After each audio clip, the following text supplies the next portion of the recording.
Bismillahirrahmanirrahim. Assalamualaikum warahmatullahi wabarakatuh. Perkenalkan, nama saya Yuli Zukrina, SSD MKes. Saya merupakan salah satu dosen di Universitas Abulia Tama, tepatnya di Fakultas Ilmu Kesehatan, Program Studi Pendidikan Profesi Bidan. Adapun salah satu mata kuliah yang saya ampu pada semester ini yaitu mata kuliah Asuhan Kebidanan Komunitas dengan kode mata kuliah BD 108 dengan bobot SKS yaitu 4 SKS yang terdiri dari 2 praktek dan 2 teori. Mata kuliah ini merupakan mata kuliah yang terletak pada semester genap yaitu semester 6. Capaian pembelajaran pada mata kuliah ini yaitu 1. Menjunjung tinggi nilai kemanusiaan berdasarkan keyakinan, moral, filosofi, kode etik profesi, serta standar praktik kebidanan dan nilai kemanusiaan. Kedua, menghargai keagamaan, pandangan agama, kepercayaan, dan status sosial ekonomi, serta pendapat atau semua orisinal orang lain. Kemudian yang ketiga, menguasai konsep teoritis, manajemen asuhan kebidanan, dan model praktik kebidanan. Yang keempat, menguasai konsep teoritis ilmu ekonomi kesehatan, politik kesehatan, kebijakan publik di bidang kesehatan, sosiologi dan antropologi kesehatan, epidemiologi dan biostatistik, serta kesehatan masyarakat secara umum. Kemudian yang kelima, mampu mengaplikasikan ilmu kebidanan dalam menganalisis masalah dan memberikan petunjuk dalam memilih alternatif pemecahan masalah dan memberikan petunjuk dalam kebidanan meliputi asuhan praktik pranikah, prakonsepsi, kehamilan, persalinan, nifas, bayi baru lahir, anak balita, anak prasekolah, serta kesehatan reproduksi, baik itu remaja, perempuan, usia subur, dan perimenopause, serta pelayanan keluarga berencana. Yang keenam, mampu mendemonstrasikan pendokumentasian asuhan kebidanan sesuai dengan standar praktik yang berlaku. Kemudian ketujuh, mampu menerapkan teori manajemen kebidanan komunitas yang berbasis pada partisipasi masyarakat untuk menyelesaikan masalah melalui pendekatan interprofesional. Yang kedelapan, mampu mengembangkan KIE dan promosi kesehatan yang berhubungan dengan kesehatan perempuan pada tahap perkembangan reproduksinya dengan menggunakan hasil riset dan teknologi informasi. Adapun CPMK yang harus mahasiswa capai pada mata kuliah ini yaitu 1. Mengetahui konsep kebidanan komunitas dan budaya. Kedua, memahami program terkait kesehatan ibu, anak, dan kesehatan reproduksi. Ketiga, melaksanakan program terkait kesehatan ibu, anak, dan kesehatan reproduksi. Keempat, menganalisis sosial dan analisis situasi di komunitas. Kemudian yang kelima, melakukan pencatatan dan pelaporan kebidanan komunitas. Adapun deskripsi singkat dari mata kuliah ini yaitu memberikan kemampuan kepada mahasiswa untuk melaksanakan praktik kebidanan secara komprehensif dengan memperhatikan budaya setempat dengan manajemen kebidanan dan didasari oleh konsep keterampilan dan sikap profesional bidan dalam asuhan komunitas. Nah, materi pembelajaran pokok pada hari ini yaitu 1. Konsep pelayanan kebidanan komunitas. Yang kedua, asuhan kebidanan berbasis komunitas. Yang ketiga, komunitas dan budaya. Keempat, program terkait kesehatan ibu, anak, dan kesehatan reproduksi. Kelima, pelayanan kebidanan di komunitas. 6. Analisis sosial dan analisis situasi di komunitas. Dan ketujuh, diagnosis komunitas. Ke-8, pengelolaan masalah di komunitas. Kesembilan, advokasi, negosiasi, dan membangun kemitraan di komunitas. Serta yang ke-10, pencatatan dan pelaporan di komunitas. Metode pembelajaran yang saya gunakan dalam mata kuliah ini yaitu menggunakan metode ekspositorik, di mana metode ini memaparkan secara langsung materi yang akan disampaikan dan melakukan tanya jawab. Kemudian metode yang kedua yaitu secara small group discussion serta role play, di mana role play ini diharapkan mampu memberikan gambaran kepada mahasiswa bagaimana masyarakat di komunitas. Kemudian untuk proses evaluasi dari mata kuliah ini terdiri dari yang pertama aktivitas yaitu 10%, kemudian tugas 20%, UTS 30%, dan UAS 40%. Nah, adapun referensi yang digunakan dalam mata kuliah ini yaitu referensi yang terupdate, di mana referensi yang digunakan yaitu berupa buku serta referensi-referensi terupdate lainnya seperti hasil penelitian dan hasil pengabdian kepada masyarakat. Nah, untuk lebih jelasnya, marilah kita menyaksikan video pembelajaran berikut ini. Assalamualaikum. Waalaikumsalam warahmatullahi wabarakatuh. Sehat? Sehat, Bu. Kita berdoa ya. Kita berdoa supaya pembelajaran kita hari ini lebih diberkati dan memang bisa kita dapatkan pembelajaran yang baik. Oke, berdoa mulai.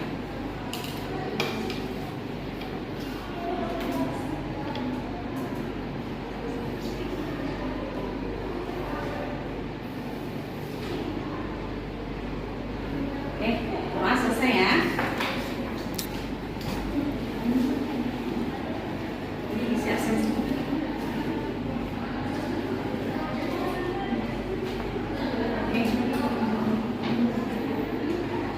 Hari ini kita belajar tentang program kesehatan ibu, anak, dan kesehatan reproduksi. Nah, sebelum kita mulai perkuliahan hari ini, banyak kalian udah siap perkuliahan hari ini? Siap, Bu. Kalau udah siap, kita masuk ke pembelajaran. Tolong konsentrasinya. Bismillahirrahmanirrahim. Assalamualaikum warahmatullahi wabarakatuh. Waalaikumsalam warahmatullahi wabarakatuh. Nah, di pembelajaran sebelumnya kita sudah belajar tentang apa? Komunikasi di komunitas. Nah, ada berapa macam komunikasi? Dua. Apa saja? Verbal dan non-verbal. Kalau yang verbal itu komunikasi yang sifatnya seperti apa ya? Langsung. Kalau non verbal Bahasa tubuh. ya, mimik wajah, oke. Kemudian dalam kita melakukan komunikasi, pasti kita membutuhkan apa saja? Adanya komunikan dan komunikator. Apa itu komunikan? Oke. Kalau komunikator? Nah, karena konsep dari komunikasi sudah Ibu rasa kalian sudah cukup paham, hari ini kita belajar programnya. Apa-apa aja program yang ada di komunitas. Oke. Nah, capaian pembelajaran yang harus diketahui dan harus tercapai di mata kuliah ini yaitu 1. Mengetahui konsep kebidanan komunitas, kemudian komunitas dan budaya. Kemudian ada nomor 2 itu memahami program terkait kesehatan ibu, anak, dan kesehatan reproduksi. Kemudian melaksanakan programnya dan kemudian menganalisis sosial dan analisis situasi di komunitas.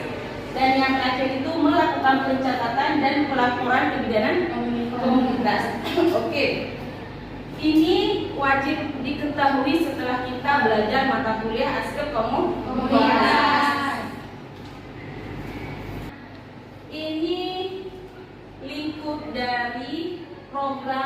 dalam aspek komunitas. Yang kita berfokus yang pertama sekali itu sebelum hamil, atau yang namanya sebelum hamil bagi remaja. Siapa remaja? Ya. Oke, remaja itu kalau menurut Permenkes nomor 97 tahun 2014 adalah setiap kegiatan atau serangkaian yang ditujukan pada perempuan sejak saat remaja. Berarti dari saat remaja kala itu sudah dipersiapkan untuk hamil sehat. Oke. Kemudian program yang disediakan di remaja ini atau sebelum hamil ini yaitu posyandu remaja. Pernah dengar posyandu remaja? Pernah. Ada ikut? Ada. Oke. Kemudian ada yang kedua itu calon pengantin. Siapa calon pengantin? Kami. Emang kalian mau nikah ya? Ya. Suatu saat nanti calon pengantin itu adalah kita semua. Tapi sekarang belum. Oke. Nah, calon pengantin itu sekarang sudah ada program yang namanya kolaborasi dengan lintas sektor. Jadi mulai dari MUA semua sudah ke puskesmas, ke pelayanan kesehatan sudah mulai berkolaborasi untuk memberikan kesehatan terbaik bagi Cairin. Harapannya apa? Supaya mendapatkan keturunan atau reproduksinya yang sehat. Ketiga, ada PUS. Siapa PUS? Pasangan usia subur. Siapa itu? Yang sudah menikah. Iya, yang sudah menikah. Berarti di situ ada suami dan istri. Oke. Nah, program yang ditawarkan di situ ada program KIA atau kesehatan ibu dan anak. Kemudian ada KB, kemudian ada penanggulangan IMS atau HIV. Kemudian penanggulangan ISPA dan diare. Kemudian yang terakhir itu ada program dari perbaikan gizi. Dari semua program ini ada yang belum pernah didengar? Saya pernah didengar ya. Kemudian, nah apa sih ancaman terhadap kesehatan reproduksi? Apabila si reproduksi itu tidak digunakan atau tidak dijaga dengan baik. Satu, adanya kehamilan tidak diinginkan. Kenapa kehamilan tidak diinginkan terjadi? Satu, lalai, satu tidak sayang sama diri sendiri. Iya, pergaulan bebas, seks bebas itu yang mengancam terjadinya kehamilan tidak diinginkan. Yang ujungnya yang dilakukan apa? Aborsi. Oke, aborsi yang tidak aman. Ada nggak aborsi yang aman? Ada. Aborsi yang aman setidaknya di rumah sakit. Boleh nggak? Tidak boleh. Kecuali mengancam nyawa ibu. Ya, kecuali ada indikasi medis yang mengharuskan kita lakukan aborsi, pengakhiran kehamilan. Oke. Kemudian yang kedua, kehamilan tempat terlalu muda atau tua, kemudian terlalu dekat dan terlalu banyak. Kalau kalian sekarang hamil udah bisa belum? Belum. Berapa usianya?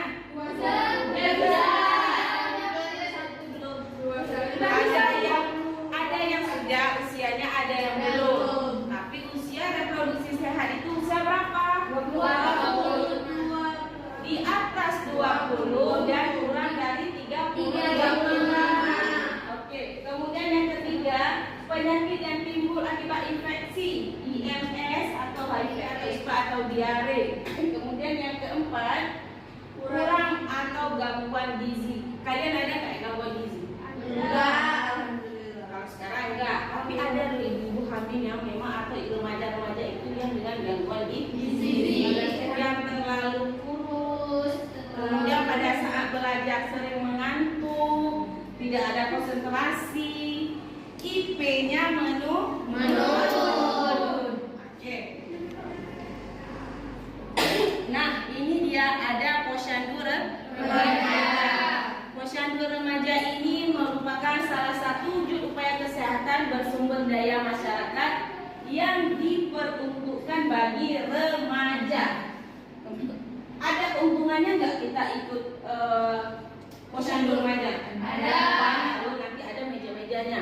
Kemudian tujuan dari melakukan posyandu remaja ini yang paling utama adalah mendekatkan akses pelayanan kesehatan sedekat mungkin dengan remaja, sehingga remaja ini lebih sadar atau peduli kesehatan. Oke, lanjutannya.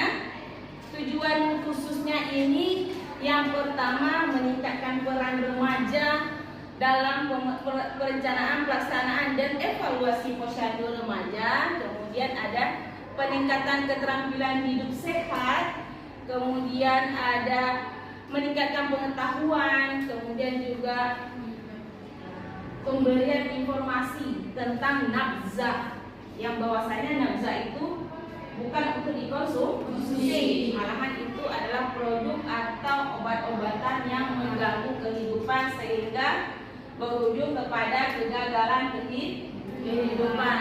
Oke, kemudian mempercepat upaya perbaikan gizi itu bagi remaja, mungkin ada yang dengan gizinya agak kurang dan sebagainya. Kemudian ada melakukan deteksi dini penyakit tidak menular. Kemudian ada meningkatkan kesadaran remaja dalam pencegahan kekerasan, dan kemudian juga ada penyuluhan yang terkait dengan isu-isu kesehatan terkini. Oke, jadi ini misalnya sekarang isu kesehatannya tentang apa? Nah, nanti di situ juga akan dibahas tentang itu. Jadi remaja yang ikut posyandu remaja itu biasanya pengetahuannya lebih update dan menjaga kesehatannya lebih bagus. Nah, siapa saja tim pelaksana dari posyandu remaja? Petugas kesehatan, kemudian ada perangkat desa. Jadi posyandu remaja ini kolaborasi loh semua. Mulai dari petugas kesehatan, bisa nggak petugas kesehatan jalan sendiri ya? Nggak bisa. Kemudian sama tokoh masyarakat atau perangkat desa dia buat sendiri posyandu remaja, bisa nggak? Nggak bisa. Sehingga mereka semua berkolaborasi bagaimana si posyandu remaja itu bisa terlaksana atau berjalan dengan baik. Nah, di dalamnya juga ada pengelolanya remaja. Nah, biasanya di sini itu disebut dengan konselor sebaya. Nah, siapa konselor sebaya? Ya kalian nanti. Misal nih, kalian ini termasuk remaja. Salah satu dari kalian atau ada beberapa dari kalian menjadi konselor. Kader beda lagi. Nah, kalau kader dia memang yang ada di masyarakat. Kalau konselor sebaya itu adalah si remajanya sendiri. Fungsinya apa? Nah, biasanya remaja kalau disampaikan sama orang tua agak ogah-ogahan sedikit, disampaikan sama orang-orang lain juga agak ogah-ogahan. Tapi begitu sama kawan sejawat atau kawan selevelnya itu lebih cepat masuk. Sehingga di situ adalah yang namanya konselor sebaya. Jadi mereka makanya dari remaja untuk remaja. Jadi mereka sama-sama berkolaborasi di dalamnya. Kemudian juga di situ ada peran keluarga dan masyarakat. Nah, keluarga ini berperan sangat penting. Dukungan, dorongan keluarga untuk mengikuti program-program yang dianjurkan dari kesehatan sangat bermanfaat bagi remaja. Dan yang terakhir itu ada kader posyandu remaja. Apa fungsinya kader remaja itu? Kader posyandu di remaja itu membantu mereka mencatat, melihat perkembangan, menyediakan segala keperluan pada saat dilaksanakannya posyandu remaja. Oke. Kemudian, nah, ini merupakan pelaksanaan 5 meja dalam posyandu remaja. Kelima meja ini wajib ada, nggak boleh tidak ada. Meja pertama itu adalah mengisi daftar hadir. Kemudian di situ nanti ada formulir dan sebagainya, sehingga remaja tidak boleh ngisi itu. Kedua, di meja 2 itu ada penimbangan berat badan, kemudian ada pengukuran tinggi badan, tekanan darah, lila, kemudian ada pengecekan HB. Nah, penyakit remaja yang paling banyak sekarang tahu anemia. Sehingga pada saat belajar, konsentrasi belajarnya terganggu, nilainya rendah. Itu efek dari anemia. Kemudian juga tidak terlepas dengan lila. yang rendah. Akibat kurus, oke, kurang gizi memang. Akibat lain apa? Yang tidak sehat. Oke, kemudian yang ke meja ketiga itu ada pencatatan hasil pengukuran. Dan meja keempat ada meja pelayanan kesehatan. Nah, di situ ada tenaga kesehatan. Di meja itu mereka biasanya menyediakan sesuai kebutuhan. Misal yang tadinya anemia, mereka akan memberikan informasi tentang anemia dan sebagainya. Kemudian juga di meja penyuluhan terakhir ada juga meja edukasi atau meja itu banyak memberikan informasi kepada remaja, informasi yang dianggap terkini dan update. Dan juga ada dilakukannya senam, berbagai macam senam. Oke. Nah, hasil penelitian menunjukkan bahwa ini kan ada penelitian tentang hubungan keikutsertaan pada posyandu remaja terhadap peningkatan pengetahuan dalam menjaga kesehatan reproduksi. Hasil penelitian di sini menunjukkan bahwasanya memang benar remaja yang mengikuti posyandu remaja memiliki pengetahuan tentang bagaimana cara menjaga kesehatan reproduksi dengan baik dan benar dibandingkan dengan remaja yang tidak aktif dalam mengikuti posyandu remaja. Dan hasilnya yang mereka terlihat sehat. Kemudian juga ada dilakukan pengabdian kepada masyarakat. Ini kemarin dilakukan kita bersama-sama ya, kita lakukan pengabdian kepada masyarakat itu edukasi kesehatan reproduksi sehat pada remaja. Nah, hasilnya yang didapat tadinya pada saat sebelum diberikan edukasi kita kan lakukan pretest. Hasil pretest itu 79% remaja itu memang tidak paham bagaimana cara menjaga kesehatan reproduksi yang baik dan benar. Dan kemudian diberikan edukasi ini. Oke, setelah diberikan edukasi kita lakukan lagi post test. Nah, hasilnya itu meningkatnya drastis. 94% dari remaja mengetahui sekarang bagaimana cara menjaga kesehatan reproduksi yang sehat. Oke. Yang tadi nih kolaboratif lintas sektor bagi Caktim. Ada rencana mau jadi calon Caktim? Belum, kuliah dulu. Oke. Nah, sekarang kalau mau masuk ke dalam tahap Caktim, yang pertama sekali, kalau dulu kan tinggal datang ada KUA dimintakan kan? Sekarang tidak seperti itu. Nah, sekarang itu wajib datang dulu kemana? Ke Puskesmas. Apa manfaatnya kita ke Puskesmas? Dicek kesehatan kita, diberikan edukasi yang berhubungan dengan kesehatan pada saat suntikan Caktim. Intinya diberikan semua informasi yang berhubungan dengan kesiapan kita dalam menghadapi seorang atau menjadi seorang ibu. Kemudian setelah di situ nanti kalau kita udah cek semua, udah periksa, kita dapat surat yang namanya surat keterangan pemeriksaan calon pengantin. Kan sudah terisi itu data-datanya, baru kita bawa ke KUA. Nah, sebelum kita bawa ke KUA dia minta surat pengantar nih dari kelurahan.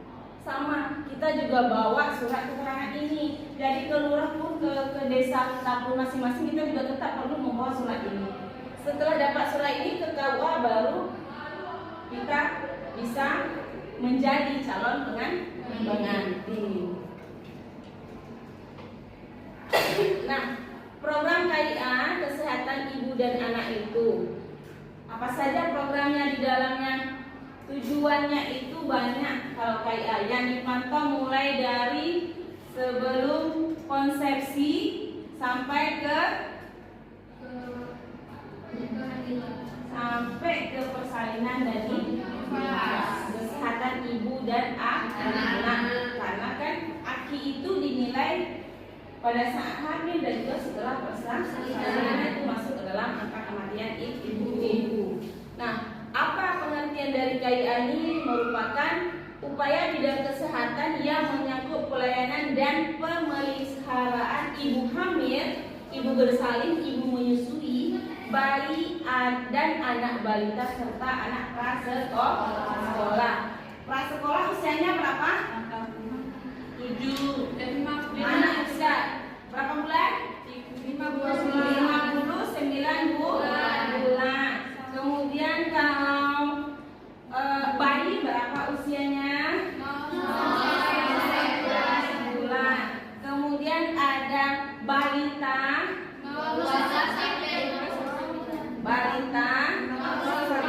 Ya. Oke. Jadi intinya batasnya itu sebelum sekolah. Oke. Kemudian apa tujuannya itu?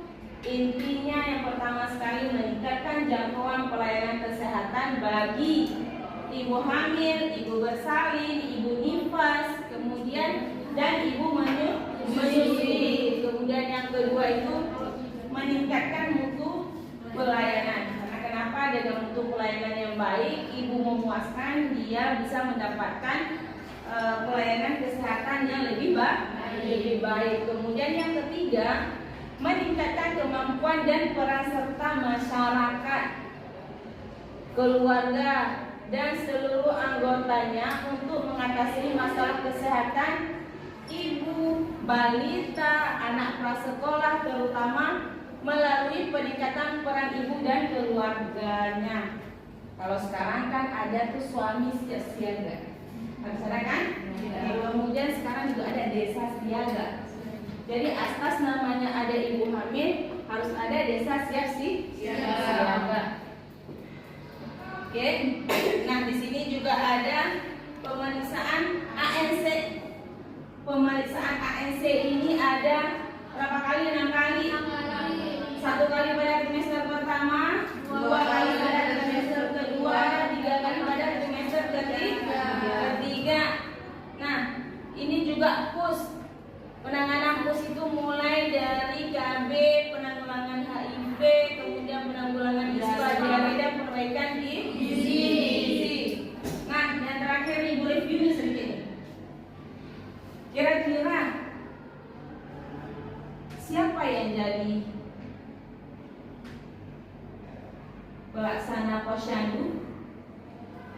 Yang pertama tenaga kesehatan, kemudian siapa lagi? Remaja atau sebagai konselor sebaya, kemudian apa lagi? Kemudian ada kesehatan. Oke, pembelajaran kita selesai pada hari ini. Ada yang mau ditanyakan? Ada. Apa itu? Ibu tadi di meja 5 posyandu itu berisi tentang edukasi. Ya. Apakah tentang edukasi tersebut tentang masalah edukasi atau isi edukasinya sama dengan Pertanyaan bagus. Kira-kira sama nggak? Nggak sama. Kalau sama, remajanya besok nggak datang lagi, sehingga edukasi di situ yang diberikan merupakan edukasi yang menarik.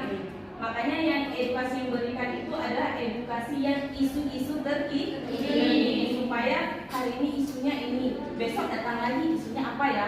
Jadi remaja itu datang setiap hari ke posyandu. Oke, selain itu ada lagi yang ditanyakan? Oke.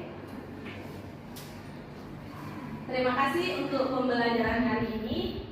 Kita sudah selesai belajarnya. Mohon belajar karena besok kita juga di pertemuan minggu depan juga kita akan mereview kembali pembelajaran kita hari ini, dan minggu depan kita akan praktik bagaimana pelaksanaan 5 meja posyandu. Oke, terima kasih untuk hari ini. Lebih dan kurang ibu mohon maaf. Mohon ambilan positifnya aja dari ibu. Kalau ada kurang berkenan yang diambil.